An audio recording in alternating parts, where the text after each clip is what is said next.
নমস্কাৰ সকলো ৰাইজলৈ নমস্কাৰ জনাইছোঁ যে মই এজন গোসাইগাঁও টাউনৰ স্থায়ী বাসিন্দা হিচাপে আজিৰ যোৱাকালিৰ ঘটনাটো মই দুখ প্ৰকাশ কৰিছোঁ।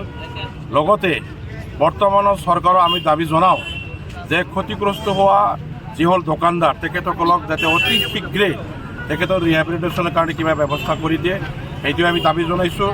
আৰু তেনেকুৱা ধৰণৰ ক্ষতি হ'ল কমপক্ষেও ৩-৪ কোটি টকাৰ মালৰ ক্ষতি হ'ল। গতিকে মই চৰকাৰক বা কৰ্তৃপক্ষক অনুৰোধ জনাইছোঁ অতি শীঘ্ৰে যেন তেখেতসকলৰ কাৰণে কিবা ব্যৱস্থা কৰে বা চৰকাৰে কিবা এটা অনুদান দি তেখেতসকল চলিব পৰা ব্যৱস্থা কৰে সেইটো অনুৰোধ জনাইছোঁ। 100% সঁচা, আমাৰ গোসাইগাঁও চহৰত আগত ফায়াৰ ষ্টেচনটো আছিলে, কিন্তু এতিয়া এনেকুৱা দুৰ্ভাগ্য জাগা নোহোৱাৰ কাৰণে তেলিপাৰাত লৈ গৈ ফায়াৰ ষ্টেচনটো বনালে।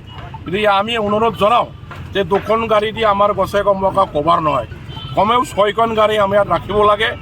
আৰু সদায় গোসাইগাঁও পৌৰসভাৰ সন্মুখত 2টা গাড়ী সদায় যেন মজুত থাকে এইটো আমি অনুৰোধ জনাইছোঁ। আৰু আমাৰ নেশ্যনেল হাইৱে কৰ্তৃপক্ষক অনুৰোধ জনাইছোঁ যেনেকুৱা ৰাস্তা হৈছে আমাৰ গোসাইগাঁও চহৰত প্ৰৱেশ কৰাবিলাক সব ৰাস্তাটো ব্লকেট কৰি থৈছে, 1 ৱে কৰি থৈছে।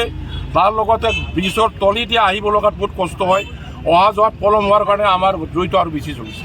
আমাৰ পাৰৰ পৰা এইটো আমি অনুৰোধ জনাইছোঁ, বৰ্তমান আমি বিৰোধী পক্ষত আছোঁ, আমাৰ কোনো ধৰণৰ অনুদান দিব পৰা ব্যৱস্থা আমাৰ লগত নাই।